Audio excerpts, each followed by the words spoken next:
एक गांव में एक गरड़िया अपने परिवार के साथ रहता था। वो गरड़िया बहुत ही गरीब था। उस गरड़िया की 4 बेटियां थी। गरड़िया और उसकी पत्नी अपनी बेटियों को पसंद नहीं करते थे। गरड़िया और उसकी पत्नी की इच्छा थी कि उनका एक पुत्र हो, लेकिन उनकी 4 बेटियां हो गई थी, जिस कारण वो दोनों अपनी बेटियों से नाखुश रहते थे। एक दिन की बात है, गरड़िया की पत्नी ने गरड़िया को बुलाकर उससे कहा, घर में थोड़ा सा घी और आटा पड़ा है, मेरा मन मालपुए खाने का कर रहा है, क्यों ना आज हम मालपुए बनाकर खाएं। गरड़िया अपनी पत्नी की बात को मान लेता है और बोलता है, ये तो ठीक है, लेकिन मैं नहीं चाहता कि मालपुआ ये चारों भी खाए। वैसे भी हमारे पास कम सामान है। जब ये चारों घर में नहीं होंगी, हम तब मालपुआ खाएंगे।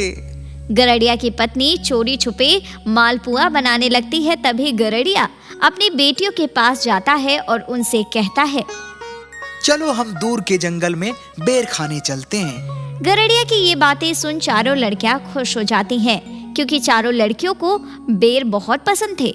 वो चारों गरड़िए के साथ बेर खाने चले जाते हैं। गरड़िया अपने साथ ओढ़ने के लिए एक बड़ा सा कंबल लेकर जाता है। थोड़ी देर में वो चारों बेटियों के साथ जंगल में पहुंच जाता है और चारों से कहता है कि तुम चारों जाकर बेर खा लो, मैं इधर ही बैठा रहूंगा। जब तुम्हारा पेट भर जाएगा तब तुम यहाँ आ जाना। लड़कियां अपने पिता की बात मानकर वहां से चली गई और जंगल में जाकर बेर तोड़ने लगी। बेर तोड़ते तोड़ते चारों लड़कियां जंगल में काफी भीतर की ओर चली गई थी। वहीं गरड़िया अपना कंबल एक झाड़ के ऊपर रखकर वहां से चला जाता है। दूर से कंबल देखने में ऐसा लग रहा था जैसे कोई व्यक्ति वहां बैठा हो। उसे देखकर चारों लड़कियों को यही लगता है कि उनके पिता अभी भी वहीं बैठे हैं। लेकिन गरड़िया तो उन्हें जंगल में छोड़कर वहां से अपने घर मालपुआ खाने के लिए आ गया। गरड़िया ने घर आकर अपनी पत्नी के साथ मालपुए खाए और घर पर ही रुक गया। वो वापस अपनी बेटियों को जंगल में लेने भी नहीं गया। इस घटना को दिन महीने साल बीतते गए। एक दिन काफी सालों बाद गरड़िया को अपनी बेटियों की याद सताने लगी। वह उसे उसकी करने पर पछतावा होने लगा। तो एक दिन उसने अपनी पत्नी से कहा कि मैंने बहुत बड़ा पाप किया है अपनी बेटियों को ऐसे जंगल में छोड़कर।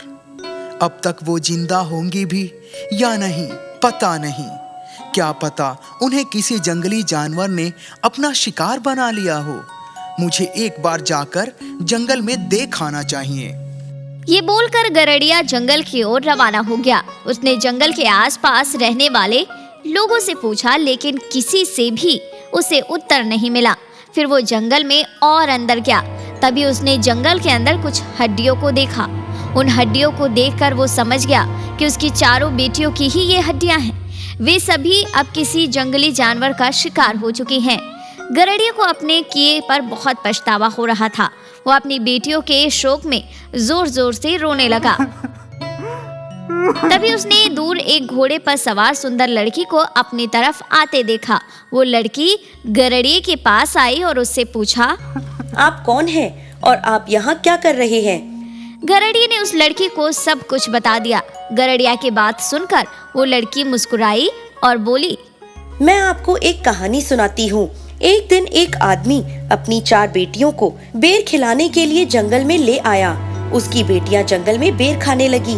उस आदमी ने एक झाड़ पर अपना कंबल रख दिया और वहां से चला गया। उसकी चारों बेटियां उस कंबल को अपना पिता समझकर बेफिक्र होकर बेर खाती रहीं।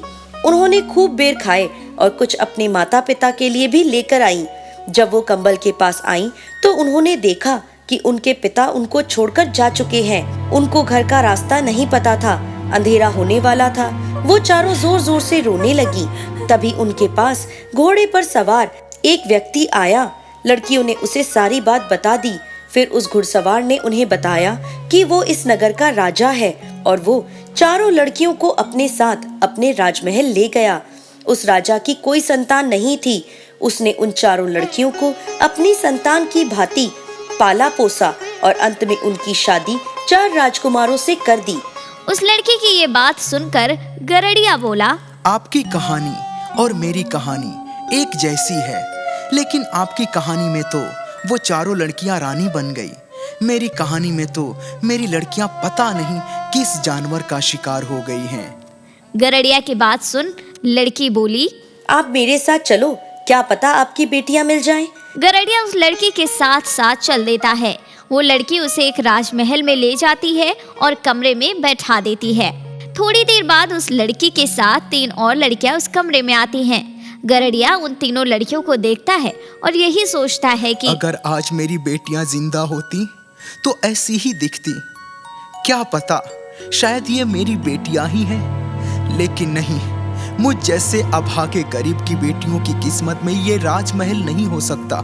तभी वो चारों लड़कियां गरड़िया के पास आईं और उनमें से सबसे छोटी लड़की ने बोला, पिताजी, जिन मालपुओं के लिए आपने हमें जंगल में छोड़ दिया था, क्या वो मालपुए अभी भी बचे हैं? लड़की की इस बात को सुनकर गरड़िया आश्चर्यचकित रह गया और बोला, मुझ जैसे गरीब की बेटियां इस महल में? तब उनमें से बड़ी लड़की बोली, पिताजी, जीवन में मनुष्य जो भी भाग्य लेकर आता है वो उसके पिछले जन्म का कमाया हुआ होता है। आपने अपनी जिम्मेदारी से बचने के लिए हमें जंगल में छोड़ दिया, लेकिन हमारी किस्मत में राजघराने की बहुएं बनना लिखा था। अपनी बेटी की ये बात सुन गरड़िया रोने लगा और उन चारों से माफी मांगी।